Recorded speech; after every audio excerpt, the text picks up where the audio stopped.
Hello बच्चों, कैसे हो आप सब। बेटा हम भारत की खोज पढ़ रहे थे, चौथा लेसन युगों का दौर।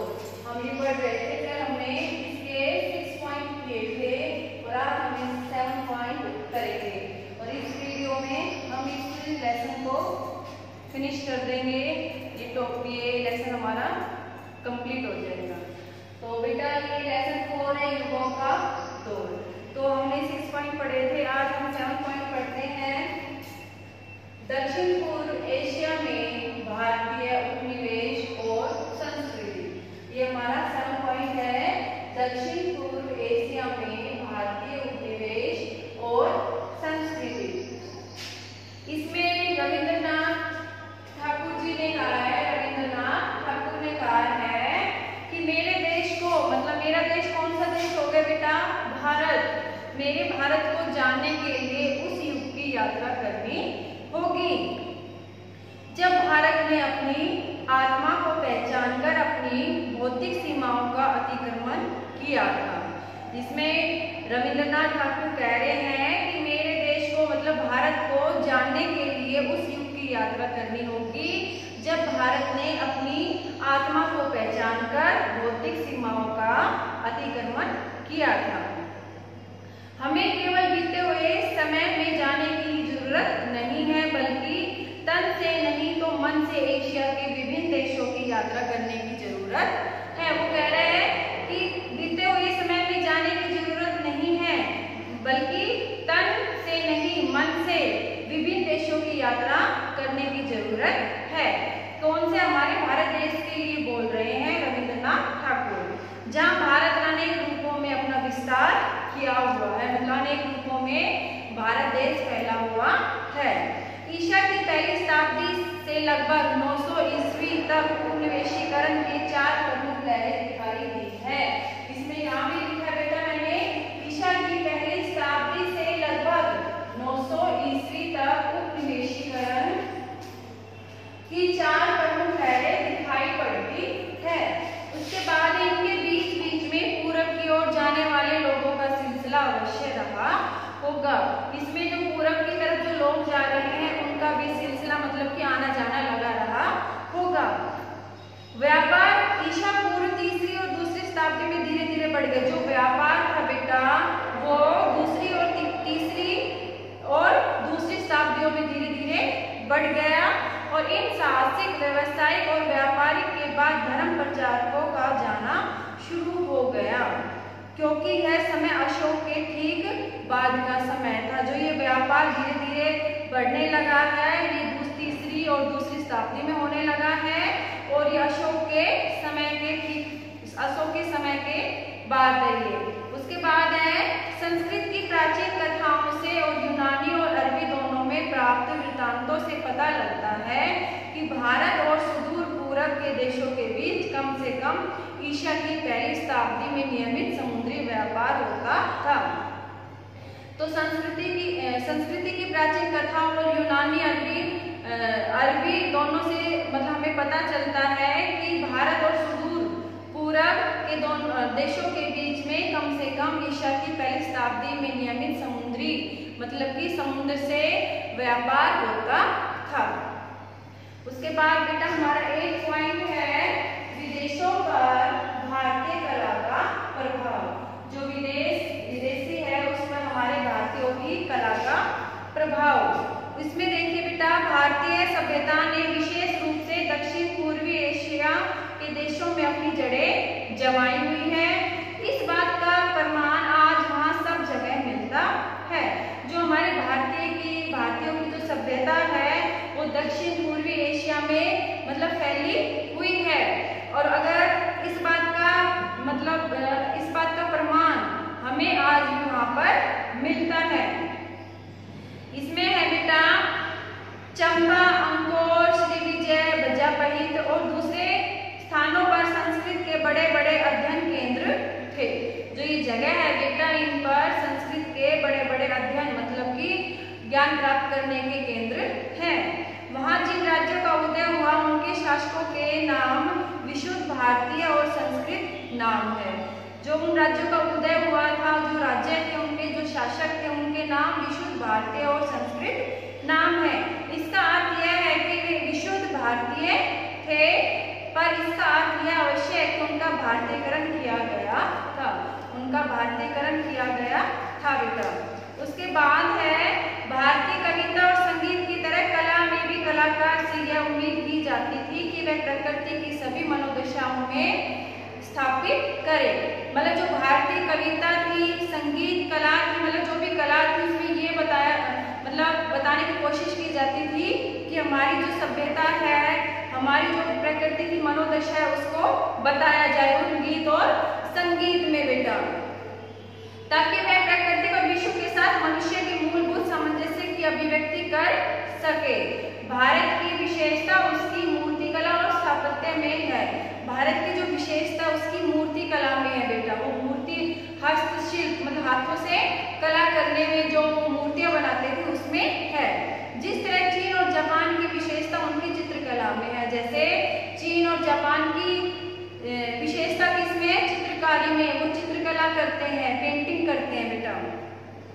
उसके बाद भारतीय संगीत जो यूरोपीय संगीत से बहुत भिन्न है। भारतीयों का जो संगीत है वो यूरोपीय संगीत से बहुत ज्यादा अलग भिन्न है, अपने ढंग से बहुत विकसित था।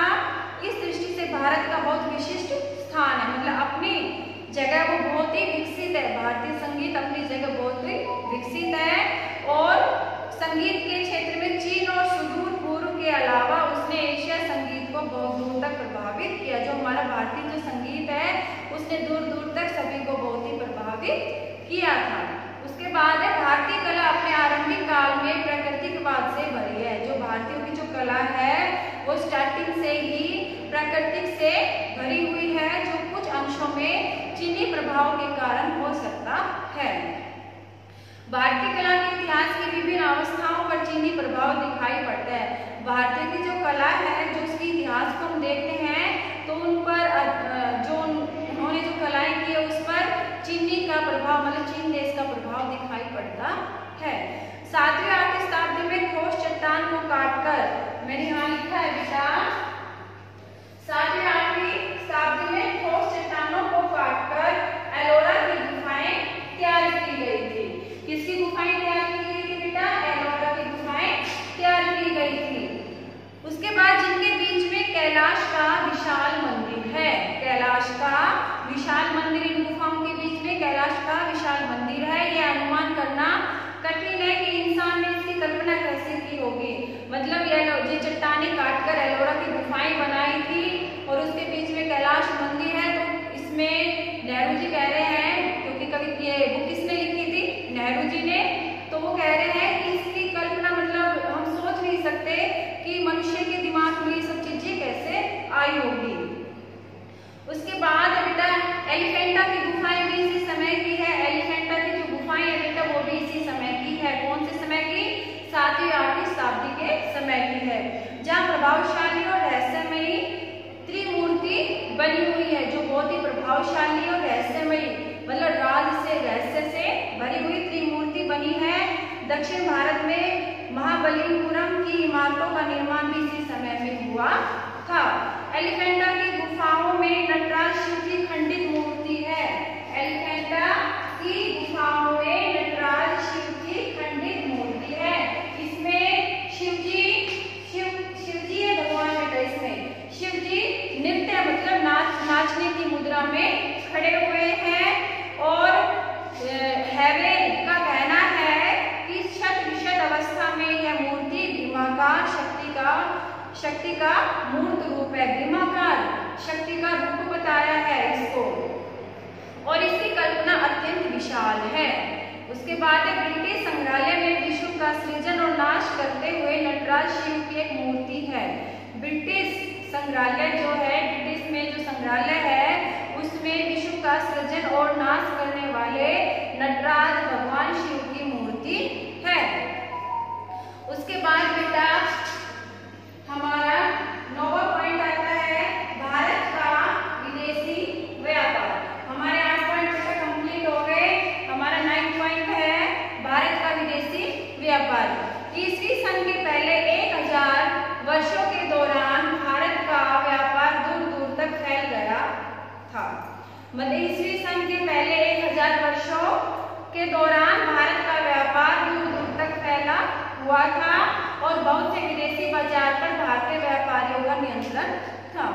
जो विदेशी बाजारों पर विदेशी जो व्यापार करते थे, जैसे हम समुद्र से व्यापार करते हैं, इसी तरह जो भारतीयों का जो व्यापार था वो बढ़ गया था और विदेशी बाजार पर भारतीय व्यापार का नियंत्रण था, मतलब दबदबा था उसका। पूर्वी समुद्र के देशों में तो उनका प्रभुत्व था ही, उधर में भूमध्य सागर तक भी फैल गया था। जो भारतीय व्यापारों का समुद्र देशों तक तो था ही और भूमध्य सागर तक भी फैल गया था भारतीय व्यापार। उसके बाद है बेटा, भारत में बहुत प्राचीन काल से कपड़े का उद्योग बहुत विकसित हो चुका था। भारतीय कपड़ा दूर दूर के देशों में जाता था। इसमें बेटा व्यापार की बात की है कि जो व्यापार क्या है, कपड़ों का व्यापार उद्योग बहुत ही विकसित हो चुका था और भारतीय कपड़ा दूर दूर तक देशों में जाता था। जो हमारे भारतीयों का जो कपड़ा था, रेशमी कपड़ा भी यहाँ काफी समय से बनता रहा है, लेकिन वह शायद इतना अच्छा नहीं होता था जितना चीनी रेशम जिसका आयात यहाँ ईसा पूर्व 4वीं शताब्दी से ही किया जाता था। भारतीय रेशम उद्योग ने बाद में विकास किया, लेकिन बहुत नहीं। कपड़े को रंगने की कला में उल्लेखनीय प्रगति हुई। कपड़े को रंगने में, जिसको हम बोलते हैं, जब हम कोई कपड़ा लेते हैं और उसको रंगवाते हैं तो उसकी भी कला का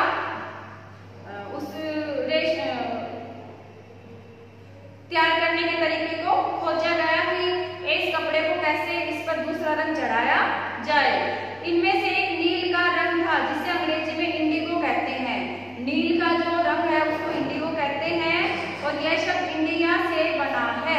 इंडिगो जो शब्द है ये इंडिया से बना है। अंग्रेजी में यूनान के माध्यम से आया है। अंग्रेजी में यूनान के माध्यम से आया है। उसके बाद है बेटा हमारा 10 पॉइंट है प्राचीन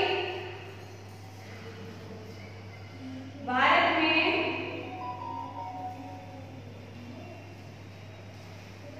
गणित शास्त्र। हमारा पॉइंट है 10 प्राचीन भारत में गणित शास्त्र। ठीक है, तो इसमें क्या है, यह माना जाता है कि आधुनिक अंकगणित और बीजगणित की नींव भारत में ही पड़ी थी।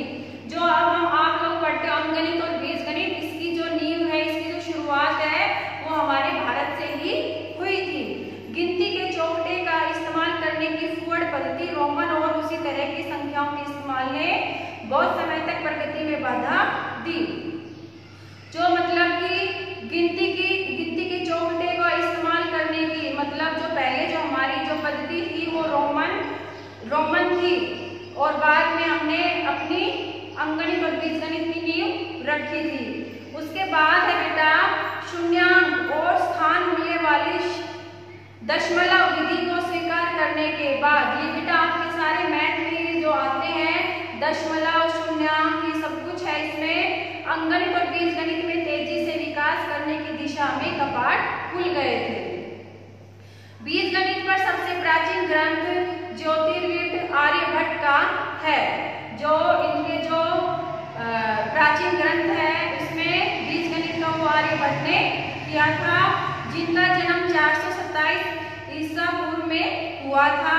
भारतीय गणित शास्त्र में अगला महत्वपूर्ण नाम भास्कर 522 ईस्वी का है और उसके बाद ब्रह्मपुत्र 628 ईस्वी का, और ब्रह्मपुत्र प्रसिद्ध खगोल शास्त्री भी था जिसने शून्य पर लागू होने वाले नियम निश्चित किए थे। जो हम शून्य, जीरो का जो प्रयोग करते हैं, हमारे प्रसिद्ध खगोल शास्त्री जिसने इस शून्य का नियम बनाया था। उसके बाद बेटा हमारा 11 पॉइंट है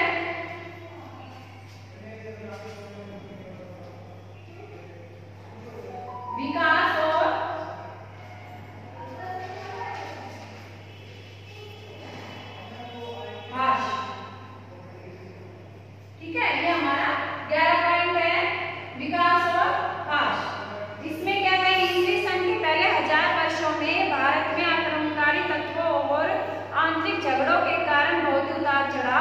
हुए।